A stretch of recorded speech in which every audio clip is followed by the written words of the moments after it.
From this point forward, we begin our exploration of the various cloud providers. This video focuses on Blob, which is Microsoft Azure's cloud storage solution. It's assumed that users know how to install and configure an agent. We'll discuss the file system, as well as the various template objects that are created once the agent connects to the JCP. We'll briefly mention the various authentication mechanisms. These are covered in a dedicated module. Our focus is Azure Blob. The data was generated, it needs to be uploaded to the cloud for various data transformation processes and Databricks. We have a Blob upload job in the workflow. This video is the opportunity for us to look at the connection objects and other job types. Azure Blob is Microsoft's cloud storage solution, where Blob stands for Binary Large Objects.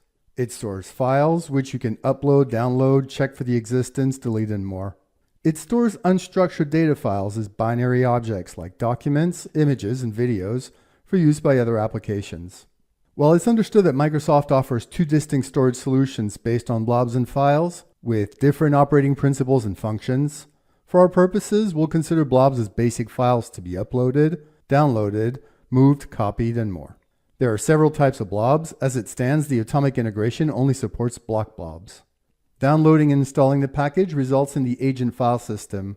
Note that the term agent is a misnomer. It's not an agent in the technical sense, but more a simple software component that sits on any physical hardware and provides secure communications with the automation engine, namely the JCP. You should be familiar with the file system. It contains the usual MSL file, the jar file to start the agents, and the ini config files for Windows and Unix. There's a lib directory specific to the application. This contains various Java files and libraries. When you start the agent, it creates one template blob connection object. You'll need to use this template to generate new con objects for each blob instance that you want to reach. The critical data points are the blob endpoint URL, the authentication methods, and matching details. Containers, on the other hand, are defined at the level of the job. You do not need to define a con for a given container. The package creates 6 default job templates. Copy a blob file from one container to another, potentially renaming the file in the process. Delete a blob file from a container. Download one or more blobs from a container. Check for the presence of a blob inside a container. Monitor on an ongoing basis and for a period of time the evolution of a blob in a container. And finally, upload one or more local blobs to a container.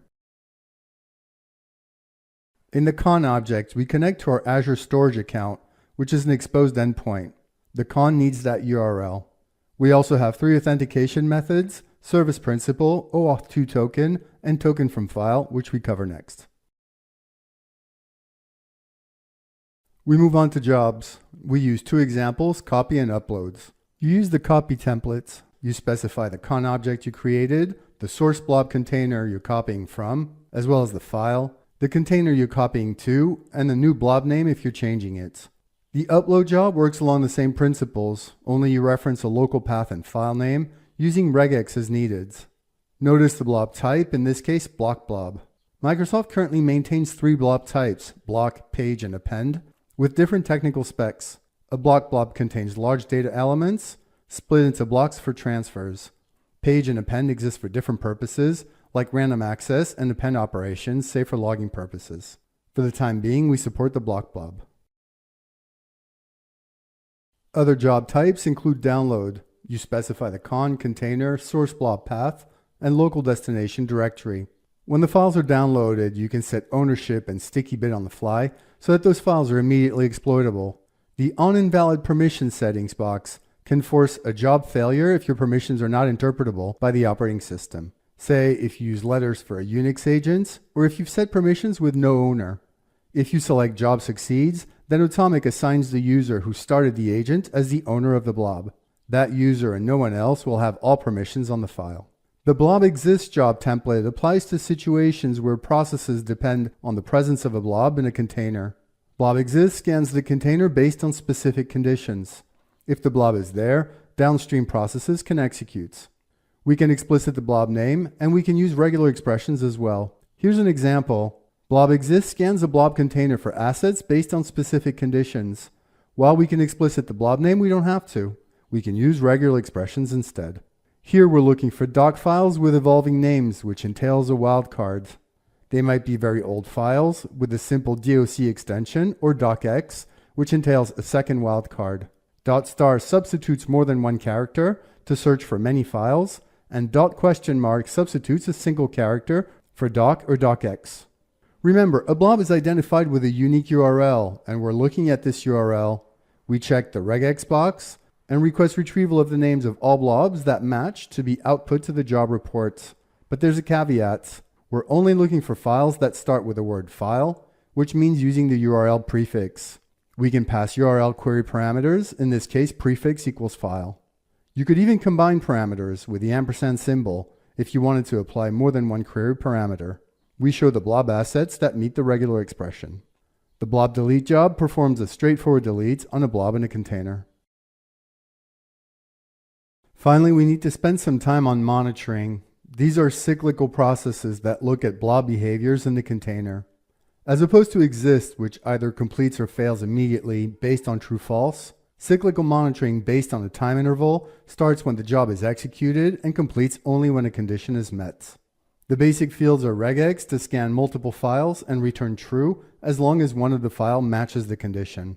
Monitor job has three types: create, update, and generate. Create scans the container and completes when a non-existent blob is created and meets the condition. Update does the same for existing blobs that are growing in size. Generate combines the two for situations where existence is unknown. If yes, it applies the create method. If no, it applies the update method. In all three cases, we have additional fields. Steady state is a time value in seconds. Mere presence is insufficient. We also need proof of size stability. We can't use the exist job since subsequent jobs in a workflow could be working off of incomplete data. The sleep interval defines the frequency of execution of the monitoring process while the job is active. If you set it to 60 seconds, Automic will perform a check on the container once a minute. We have a sorting strategy field. Remember that we're using regex, which means that more than one blob conceivably meets the condition.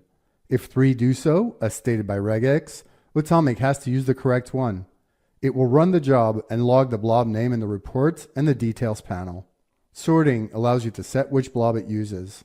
You have the option of setting ascending and descending priority on the blob name, the size, or time at which it was added to the container. If you select alpha descending, blob names are considered alphabetically and the first one returns true. If you select size descending, the smallest one returns true. Remember, sorting can only be used with regular expressions. Without the regex box, Automic will only monitor the hard string, in this case, file.star.wave. We have an example. The container has 3 blobs, file 1, 2, and 3, .wave. 2 is the smallest, 3 is the largest. Based on the file name in regex, file.star.wave, all 3 meet the condition, but only one can return true. We run the monitor job twice, first with alpha descending, the last file alphabetically, file 3.wave is the one that returns true. We run the job again with size ascending. In this case, the smallest file, file 2.wave is the one that returns true. If you check the return file URI box, then the files meeting the condition are output to the log.